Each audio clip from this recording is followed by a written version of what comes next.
So people have all kinds of different strategies and approaches that they like to take going into the National Sports Collectors Convention. I wanted to share with you some of mine. Some of the things that I'm looking to do and have been doing kind of leading up to the show. One, I am in the camp of, hey, if you find great deals or great opportunities to pick up rare pieces, jump on those opportunities. Again, if it's within your budget and it's stuff that you're looking for, I wouldn't rely on finding it at the National, because that's not always the case that you're going to actually be able to find it there. Sorry, my dog is jumping on me.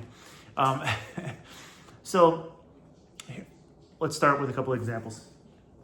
One, so recently I saw this piece at last year's National, and I knew it was rare, but I didn't really like the price. I want to say it was like $900, and I ended up getting it cheaper than that. And that is a 2016 World Series Game 7 full box office ticket. So this is from Game 7 of the Cubs World Series Championship.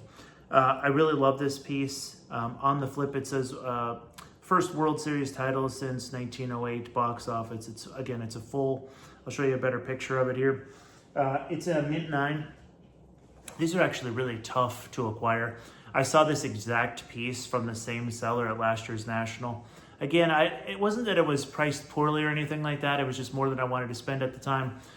Flash forward to, I don't know, maybe let's say a month or so ago, ran into the same item on eBay and decided to make the purchase. And so really pumped to pick that up. That's not something that I am really guaranteed to see at the National. And so I got an opportunity to get it. The National's in Chicago this year. Even if that seller is going to be there again, it might be something that sells relatively quickly. That's a key piece of history for a Cubs fan, which I am. Then I was just really pumped to pick up. It's not in my normal wheelhouse. Normally I mainly just do cards. I don't have a lot of tickets, but that one's an exception. That's a Game 7 World Series ticket, so super cool. So I went ahead and picked that up. The next item, so I have these items actually sitting right next to me here. But I'll show you pictures of them, and I'll have them pop up on the screen so you can see them better. The next one is kind of random. It is a 2000 and I believe these were 2008, 2009. Topps Treasury O.J. Mayo 14 karat gold card. I know that sounds weird, and you bought an O.J. Mayo card. These cards just rarely come up, and that piece that's actually toward the bottom in the center of the card is actual 14 karat gold. And on the back, when you take a look at these, they're numbered to 19. And it says that there's 1.25 grams of 14 karat gold used in the production of this card. They're super rare. That particular class didn't turn out to be wonderful, but I remember it's kind of a nostalgia piece. I remember O.J. Mayo was one of the hottest prospects in the hobby for a little time there. And I saw it come up, and I want to say I paid like $80, maybe $90, something like that. I thought for the having that gold piece in it alone, I thought it was a cool piece. This is another part of my strategy, though. I want to acquire some cards like this if I feel like they're good opportunities and they're rare, as trade bait for the National. I mean, I can bring these in there and potentially trade that card, but I'm also okay with keeping it for the nostalgia purpose as well. Next pickup, I bought this card at trade night, and I put it on eBay because I was like, well, if I can do a quick flip on it, I might, but I put it at a high price. And it is a 2021 Prism Cade Cunningham Pink Pulsar. It's in an 8. Which I know for a modern card isn't wonderful, but the positive side of that is it's numbered to 42. It's super rare. I talked to the guy at trade night. He actually pulled the card out of a Prism Retail Blaster up here in Alaska. So how cool is that story? So it's rare. It's Cade Cunningham. I reviewed Cade Cunningham's stats before deciding to buy this card. And he's kind of on a steady ascension up. The guy's a great player. And so, like I said, I listed it on eBay. I've had a bunch of offers, actually. But none that I'm super intrigued with. So I'm actually going to take that off eBay, and I'm going to take that to the National. That's another trade chip. So if you're looking for Cade Cunningham, here you go. I got a super rare one. I'm okay with hanging on to it too.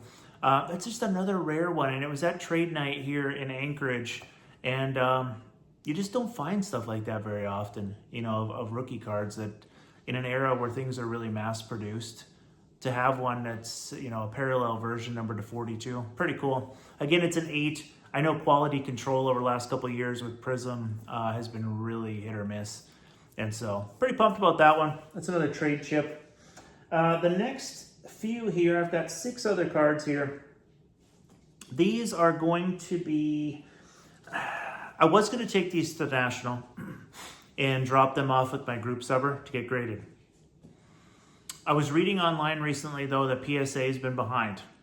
So part of my strategy leading up to the National is I'm going to send these 6 cards into my group subber now, and by now I mean end of May, with the idea that not that I would have them back in time for the National. I don't think that's possible at this point. I think that ship has sailed. I don't need to have them back, though, by that time. But my thought is, though, if I get them in before the National, they should be pretty close to being done by the time the National is over, with the idea that there's a high likelihood that there's going to be a pretty long backup after the National. I don't know how long it's going to be, and I don't know, maybe they'll clear it up quick. I don't know. But my thought is that I get them in now to be able to get them hopefully shortly after the National. That's kind of my objective there. First card is a 2023 Leaf Trinity J.J. McCarthy Steel. It's kind of a cool card. It is a 1 of 1, and it's serial numbered a 1 of 1 on the back. That's the good news. The second good news is I got it for really cheap. I don't remember exactly, $30, something like that. I don't remember exactly. Don't quote me on that, but I want to say it was around $30. So those are the good things. The bad things are that a couple of the back corners are kind of jacked up. I don't know if they came out of the pack that way or if the person that was selling it just didn't take very good care of it. I don't, or was careless with it. I have no idea. A couple of the corners are kind of jacked up on the back. The front of the card looks great. I'm a Michigan fan. I kind of just want to get it slapped for my PC. I expect it's probably going to be a 6 or 7. It's not going to be great. But it's a 1 of 1 JJ for cheap. I'm in. Second card is a Topps Finest Gold. I believe they called this a Gold Geometric. Victor Wembanyama, number to 50. Really cool card. Awesome shine to these. I really like these cards. I know that Finest is not licensed, but you only get one shot at Wemby rookies, and you only get one shot with Topps Wemby rookies. I know people don't really like some of the Finest stuff because of the airbrushed team name, team nickname, stuff like that, all those types of things. Airbrushed out of it, NBA logos out. But you know what? I've seen cards in the past that didn't have the logos that are super valuable now. I really like Wemby, and I think a lot of his stuff didn't crater because I think a lot of people realize that there's a high likelihood he comes back. I'm not a doctor. I don't know for 100% certain. But indications are that he'll be back. And talent's not the issue. I mean, if the guy's healthy, he's a monster. I mean, he's very young. He's 20, 21 years old, and he's an amazing basketball player already. And so I've kind of loaded up on Wemby. You saw the Topps Chrome Gold rookie number to 50 that I had also on a previous video. So that's the next card up, is the Finest Geometric. The next one is a Finest Gold number to 50. So very similar, except it doesn't have the geometric. The geometric pattern looks, almost like, not just like an X-Fractor or anything, but kind of along those lines, that type of a similar design, I guess. But the next one is just a true Finest Gold number to 50. I looked at both of these, so both of them look pretty good condition-wise. The geometric's a little bit trickier because I'm not really sure. It has a couple of like horizontal lines that I think are actually part of the design, but I can't be 100% sure. So I'm not really sure on that one. I'm thinking probably a 9. And I'm thinking probably a 9 on the Finest Gold also. The Finest Gold has a couple of really minor surface things. I don't know if I get a grader that's in a good mood. Maybe I get the 10, but I'm thinking realistically, probably a 9 for both of those. The geometric, If those horizontal lines aren't part of the design, then we might be looking at something like an 8. But realistically, probably 9s. The next one up is a Topps Finest debut. I really like this one. This one's a gold, also numbered to 50. I really like this one though because you can see part of his last name on there. They did a really nice job hiding the fact that this is an unlicensed Topps card. Really like the design on this. It's got great shine. I'm going to be sending this one in also. This one's got a really good shot at a 10. Really good shot. It could possibly 9, but I'm pretty confident that it'll get a 10. So we'll see on that one. So 3 Wemby Finest gold cards will be part of this, and then the JJ thus far. And then we'll wrap things up here with a couple Kobe's. I have a 1997 Flair Showcase Row 1 Kobe Bryant card. This card is so cool. I really like this card. I bought this at a trade night in Anchorage. I'm trying to think of how much I paid. I paid $70 or $80 for this. As you see it in the picture. It's a great card. It does have a couple minor surface things. I think it's got a really good chance at a 9. 10's probably pushing it, but the corners look really good. Again, it's got a couple of really minor surface things. It's got an outside chance at a 10, I guess. I really think it's a strong 9 though. I was really pleased with the condition of this card. Really cool card. There's not a ton of these also. I haven't checked the pop recently, but it's actually a fairly difficult card. I know 9s are $200-300. 10s are worth a lot, but 9s are $200-300. $70-80. I'm hoping for a 9, and that'll probably be a PC card, but things can change. And then the last card, I showed this in a previous video. I really like this card. The pictures just don't do it justice.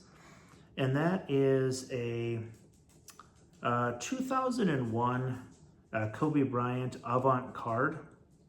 It has like a textured front to this card that's within the window that you can see in the picture there. It is so cool. It's hand numbered on the back to 201. I think that this card is a solid 9. To me, everything looks good on it. A couple minor surface issues. There's like a hairline scratch, maybe a couple of them on there. Maybe a roller mark on the back, but such a great card. That's highly likely going to be a PC card also. It's just fantastic, and the pictures just don't do it justice. You have to kind of see one of those in hand. And I love the fact that it's hand numbered on the back. As well. So to kind of recap the main point. Also, I keep forgetting to mention too, if you haven't already, if you'd consider subscribing to the channel, that would be wonderful. Because I will be making several national videos when it comes time for the actual show as well. The overall point here though is, people have some different strategies leading up to the show. Shout out again, once again, to those back pages for his views on, buying things leading up to the National. If you find a great deal, or if you find something rare and something that's hard to find and a great price for it, to just make it happen and buy that. Don't rely on being 100% sure that you're going to find it at the National. Again, another part of my strategy is to kind of send in some cards now for grading with the idea that they're going to have a backlog after the show. I don't know exactly what that's going to look like, but part of not knowing is part of the strategy, like of getting those in there now. And so I'm going to try to get those sent out. I'm actually going to send them out tomorrow to get them there. Again, highly unlikely to have them back in time for the National. I don't need them back for the National. That's not the goal. I just want to get them back as soon as I can. After the show, though, would be fine. So what types of strategies do you guys have out there? Like, are you buying a bunch of raw cards to get graded at the show? Are you looking for rare stuff now to bring as trade chips? Are you just saving money and having a bigger budget at the show? What types of strategies do you guys have going into the show? And again, it is arguably the most wonderful time of the year, the 2025 National Sports Collectors Convention. I'll see you in the next one.